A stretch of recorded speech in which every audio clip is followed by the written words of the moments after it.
کا ایک موقف سامنے آ گیا. ابھی تک میں نے موقف نہیں سنا تھا. خیر اس کے اوپر عدم اتفاق کے اوپر اتفاق کرتے ہوئے آگے بڑھیں گے اس ٹیبل کے اوپر اس ریکارڈ کو سامنے رکھتے ہوئے کہ 2 اسٹیٹ کی بات جو ہے وہ اس وقت اسرائیل بھی خیر نہیں کر رہا اور وہ اس وقت بھی کرے گا بھی نہیں. اوبیسلی اس کے توسیعی پسندانہ قسم کے عزائم ہیں. اگر آپ گریٹر اسرائیل کا پورا وہ دیکھیں تو وہ تو پتہ نہیں کہاں تک آ جائے.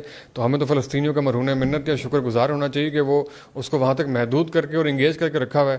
تو خیر ہماری اس کے اوپر یہ رائے اور وہاں پہ جو لوگ ہیں. ایک صرف چیز کا اضافہ کر دوں کہ جو اسرائیل کا نقطہ نظر ہے اس سے زیادہ گہرا نقطہ نظر ہمارا ہے. اور ہم یہ سمجھتے ہیں کہ اس دنیا میں حق و حکومت صرف مسلمانوں کو حاصل ہے. غیر مسلم ہمارے باجگزار بن کے رہیں گے.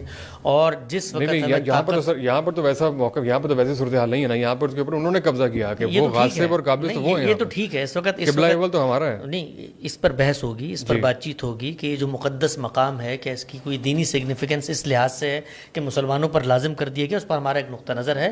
لیکن میں صرف یہ بات بیان کرنا چاہتا ہوں کہ جب یہ کہا جاتا ہے نا ہر عالمی قوت ہر طاقت اپنی ایکسپینشن چاہتی ہے, کچھ سیاسی بنیادوں پر چاہتی ہے.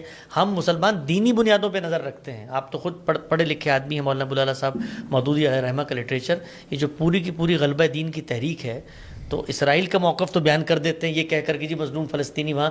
ہم لوگ جو یہ تصور رکھتے ہیں کہ پوری دنیا میں ہم نے حکومت کرنی ہے اور غیر مسلموں کو حق حکومت حاصل نہیں ہے اور صالحین کے ذریعے دنیا پر حکومت اور اقتدار قائم ہوگا, تو یہ موقف بھی ساتھ بیان کریں کہ یہ ہماری بھی آرزو ہے بھائی, یہ ہمارا بھی نیریٹو ہے.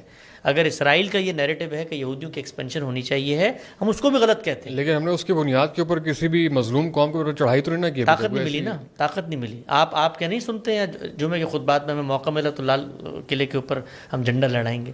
آپ نے افغانستان کے اندر نہیں دیکھا ہم نے کیا مظلوم, مطلب آپ کے خیال میں 9/11 کے اندر جو 5000 لوگ مرے وہ مظلوم مفروضوں میں بنی چیزیں نا. ابھی تو جو چیز ہمارے سامنے ہے, ہمارے سامنے القاعدہ نہیں ہے, ہمارے سامنے ISIS نہیں, ہمارے سامنے طالبان نہیں. ہمارے اس ملک کے اندر 70,000 بے گناہوں کو لقمہ اجل بنا دیا گیا.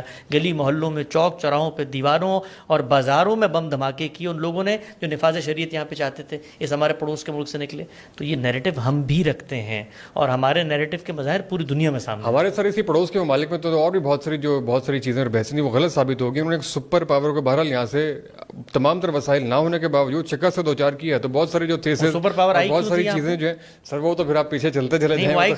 اس لیے کہ آپ نے اس پر حملہ کیا تھا. یعنی ہم بھی جارحیت وہ تو سر کیا تھا, لیکن اس کا جس طریقے سے اینڈ ہوا تو وہ جو آپ کی ہے کہ پہلے آپ طاقت میں اور وسائل میں برابر آئیں, وہ والا نظریہ تو یہاں پر پھر صحیح ثابت نہیں نہ ہوا. افغانستان کے اندر ایک کمزور نے ایک طاقتور کو شکست دی, وسائل نہ ہونے کے باوجود. کبھی موقع ملے تو دوحہ معاہدہ پڑھیے گا, اس سے اندازہ ہوگا کہ شکست کس نے دی, فتح کس نے.